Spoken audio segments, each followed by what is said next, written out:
Bonjour à tous et bienvenue sur boursicoté.com pour cette nouvelle analyse technique Forex matières premières et crypto-monnaies avec un objectif qui semble atteint sur la période de devise euro-dollar puisque depuis quelques temps je vous indique qu'en cas de rupture de la zone des 1,1615 c'est 1,1760 qui fera office d'objectif. On a marqué au plus haut de cette séance 1,1754, donc il manque 6 pips. Vu l'amplitude ici du mouvement, on peut considérer que l'on est quasiment dans l'épaisseur du trait et donc que l'objectif est quasiment atteint. Toujours est-il que, même si on fait abstraction de cet objectif, on reste dans une dynamique haussière au contact de la bande de Bollinger supérieure, dans une configuration où le RSI commence à rentrer ici en zone de surachat. On a une amplitude correcte sur les histogrammes du MACD. Tout ça nous indique qu'on n'est pas dans une configuration suracheté, c'est-à-dire qu'il n'y a pas de configuration excessive et que l'on peut continuer ici à monter. Donc en cas de cassure de cette zone des 1,1760, le prochain objectif se situe à 1,1910. On assiste effectivement à une baisse du dollar qui se traduit par la hausse des devises qui sont cotées en face de celle-ci et donc clairement la paire de devises euro-dollar reste dans une dynamique haussière. Sur la paire de devises livre sterling contre dollar américain, on valide donc l'objectif ici qui était indiqué à 1,3750. C'était un objectif qui était assez éloigné, donc qui pouvait être flou. On voit au final que les niveaux qui étaient valables il y a plus de 3 ans le sont toujours aujourd'hui, puisque sur la rupture ici de cette zone des 1,3630, qui était elle aussi une zone identifiée, on est revenu ici sur l'ancienne zone de résistance qui agit comme support, et puis on vient chercher l'objectif suivant. Donc on est toujours dans une dynamique qui reste haussière, qui tente à faiblir, on le voit ici au niveau des divers indicateurs. On a même une petite divergence baissière ici d'un point de vue moyen terme sur le RSI. Donc globalement, on reste dans une dynamique haussière. D'un point de vue moyen terme, tant que l'on reste au-dessus de 1,3080, eh bien cette dynamique aussi est confirmée. Et donc suite à la rupture éventuelle de la zone des 1,3750, il serait compliqué de définir d'autres niveaux techniques, tant ces niveaux n'ont plus été cotés depuis maintenant plus de 3 ans. Donc globalement, on commencera à tracer les retracements de Fibonacci. Donc j'attends de voir un petit peu si on casse ici cette zone, mais globalement, on est ici dans une dynamique qui pourrait encore continuer au-delà des 1,38 et se rapprocher du seuil psychologique des 1,40 sur cette paire de devises.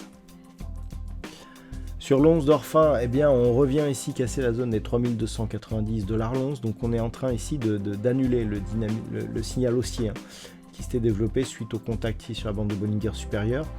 Puisque l'on vient au contact de la bande de Bollinger inférieure, on casse ici ce support, on revient quasiment à égaler ici le point bas qui s'était inscrit sur cette séance du 29 mai.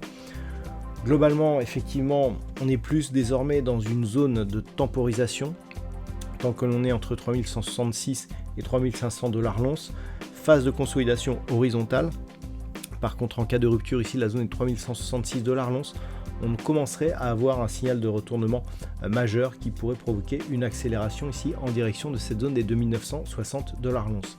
Donc pour l'instant, ce que l'on surveille ici, c'est un éventuel retour au-delà des 3290 pour préserver, je dirais, cette dynamique neutre, mais attention à la rupture éventuelle ici de cette zone de support.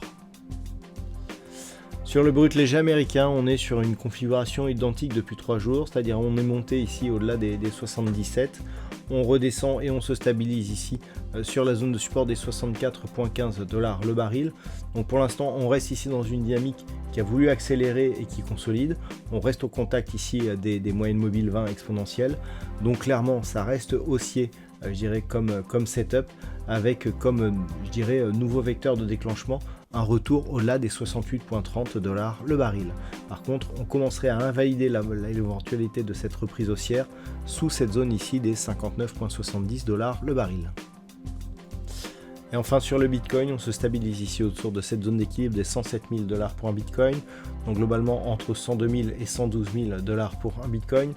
Donc on reste ici dans une phase de temporisation, phase de consolidation horizontale.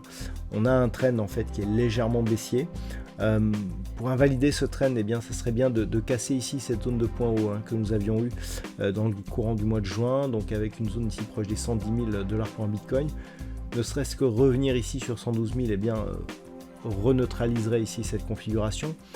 Donc globalement, deux choses l'une, plus cette phase de consolidation horizontale va durer, plus les probabilités de repartir à la baisse vont monter.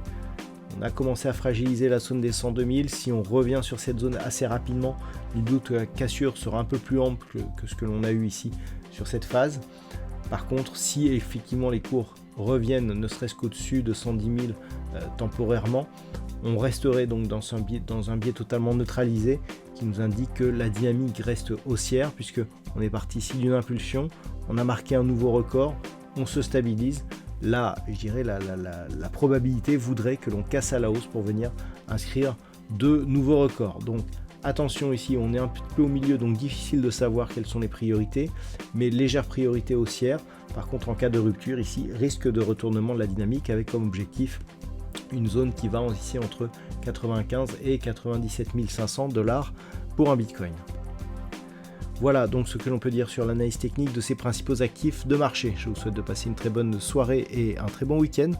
On se retrouve dès la semaine prochaine pour d'autres analyses techniques, toujours sur le site boursicoté.com.